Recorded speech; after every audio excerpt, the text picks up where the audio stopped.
Hello everyone, I hope you all are doing great. Welcome to Sam Notes YouTube channel. हमने अपने YouTube channel पे एक series start की है Jammu and Kashmir के डिस्ट्रिक्ट्स की सीरीज। आज इस सीरीज का डे 6 है। आप प्लीज़ चेक कीजिए हमारे वीडियोस को और उन्हें प्यार दीजिए ताकि हमें मोटिवेशन मिले और हम आगे अच्छा काम कर सकें। आज हम जानेंगे पुलवामा डिस्ट्रिक्ट के बारे में।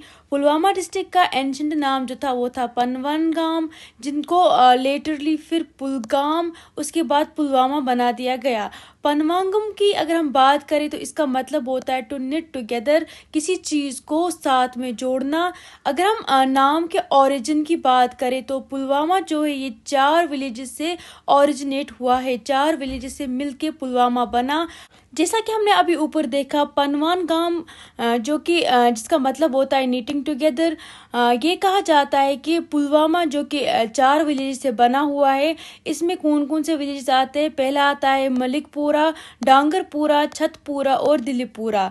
अगर हम पुराना नाम देखें पुलवामा का, पुलवामा के नाम का मतलब क्या है? पुलवामा जो कि 2 वर्ड से डराया हुआ है, पुल और वामा। पुल का मतलब होता है ब्रिज, हम कश्मीरी लोग पुल को ब्रिज को पुल कहते हैं। वामा का मतलब होता है पोजेशन, यानी किसी चीज़ पे कब्जा करना। अगर आपको कोई एंशंट नाम का रूट बोले तो आप ये मार्क करना पनवनगाम। अगर किसी ने ट्रांसलेशन की बात की तो आप ब्रिज रेफरेंस देना। टाइटल्स की बात करें तो पुलवामा को आनंद ऑफ कश्मीर, आनंद का मतलब होता है खुशी और प्रॉस्पेरिटी, यानी ये एक रिच और प्रोडक्टिव एरिया माना जाता है। इसे दुधकुल भी कहा जाता है। दुधकुल इसलिए कहते हैं क्योंकि यहाँ पे टॉप मिल्क प्रोड्यूसिंग होती है, यानी कि सबसे ज़्यादा जम्मू एंड कश्मीर में पुलवामा डिस्ट्रिक्ट में ही मिल्क प्रोड्यूस होता है। वाइट रेवोल्यूशन के बाद, वाइट रेवोल्यूशन जब इंडिया में हुआ तब से मिल्क प्रोडक्शन बहुत ज़्यादा तेज़ बढ़ गई और पुलवामा ने इसमें इम्पोर्टेंट रोल प्ले किया। पुलवामा को सैफरन टाउन ऑफ कश्मीर भी कहा जाता है। ये टर्म मेनली पंपोर विलेज को रेफर किया गया है, जहां पर सैफरन यानी केसर की फार्मिंग के लिए बहुत ज़्यादा फेमस है।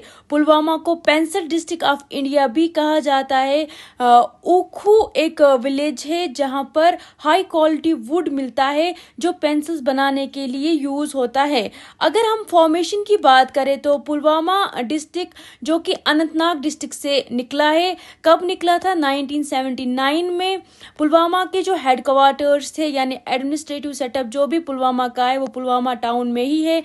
पॉलिटिकल सेटअप की बात करें, पुलवामा की जो पार्लियामेंट्री कॉन्स्टिट्यूंसी है वो 2 पार्लियामेंट्री कॉन्स्टिट्यूंसी में डिवाइडेड है। पहली जो कि श्रीनगर, सेकंड अनंतनाग राजौरी। श्रीनगर में जो एमपी है उनका नाम है आगा सैयद रहुल्ला मेहंदी जो कि एनसी पार्टी से बिलोंग करते हैं। अनंतनाग और राजौरी में एमपी है मियां अल्ताफ अहमद जो अगेन एनसी की पार्टी से बिलोंग करते हैं। असेंबली कॉन्स्टिट्यूंसीज की बात करें तो पुलवामा को 4 सीटें दी गई। इन 4 सीटों में 2 सीटें जो कि नेशनल कॉन्फ्रेंस ने जीती, 2 सीटें पीडीपी ने जीती। कॉन्स्टिट्यूंसी देखें तो कहाँ कहाँ पर कौन कौन एमएलए। सबसे पहले पुलवामा की बात करें तो यहाँ पे वहीदुर रहमान पर्रा जो कि एमएलए है 2026 से। मैं करंट की बात करी हूँ, ये पीडीपी पार्टी से बिलोंग करते हैं। ये यूथ लीडर भी है जिन्होंने डिस्ट्रिक्ट हेडक्वार्टर की सीट जीती यानी पुलवामा की सीट जीती। पामपोर की बात करें तो हसनैन मसूदी जो कि एनसी पार्टी से बिलोंग करते हैं। ये फॉर्मर एमपी और retired Jammu and Kashmir high court जज भी रह चुके हैं। त्राल कॉन्स्टिट्यूंसी की बात करें तो यहाँ के एमएलए का नाम है रफीक अहमद नाइक जो कि पीडीपी पार्टी से बिलोंग करते हैं। ये बेटे हैं फॉर्मर स्पीकर अली मोहम्मद नाइक के। राजपोरा कॉन्स्टिट्यूंसी की बात करें तो यहाँ के जो एमएलए है गुलाम मोहिद्दीन मीर जो कि एनसी पार्टी से बिलोंग करते हैं। इन्होंने पीडीपी के सैयद बशीर अहमद को हराया। जियोग्राफी और इकोनॉमी अगर हम पुलवामा डिस्ट्रिक्ट की देखें तो वो काफ़ी ज़्यादा रिच है क्योंकि यहाँ के जो सैफरन कल्टीवेशन होती है उसे जीआई टैग मिला है। जीआई टैग का मतलब होता है जियोग्राफिकल इंडिकेशन। ये एक ऐसा लेबल होता है जो हमें ये बताता है कि ये प्रोडक्ट किस जगह से बिलोंग करता है और इसकी क्वालिटी कैसी है।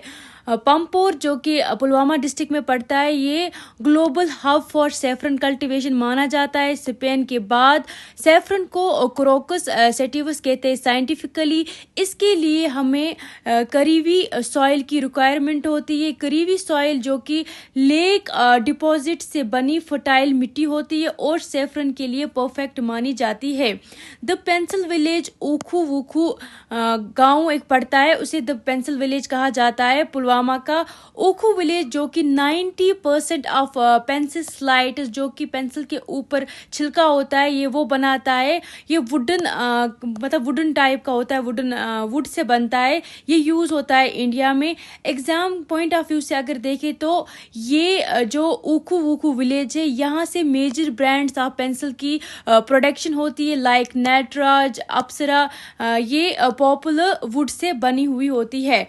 अब बात करते हैं पुलवामा के कुछ इम्पोर्टेंट वेटलैंड्स की। रामपुर पोटेंशियल, इसका मतलब होता है जो इंटरनेशनल लेवल पे वेटलैंड्स इम्पोर्टेंस रखते हैं। इसमें आता है चतलम, करंचू, मणिबुग और फशकुरी जो कि बहुत ज़्यादा इम्पोर्टेंट वेटलैंड्स से। पंपोर के वेटलैंड्स का मतलब होता है जहाँ पर बहुत टाइम तक पानी भरा रहता है। ये जो जगह है ये माइग्रेटरी बर्ड्स के लिए बहुत ज़्यादा इम्पोर्टेंट है। माइग्रेटरी बर्ड्स जो सीजन के हिसाब से एक कंट्री से दूसरी कंट्री आते हैं उनको ये शेल्टर प्रोवाइड करता है। लेक्स देखिए पुलवामा डिस्ट्रिक्ट के, तो यहाँ पे एक ट्विन लेक है, तारसर और मारसर लेक।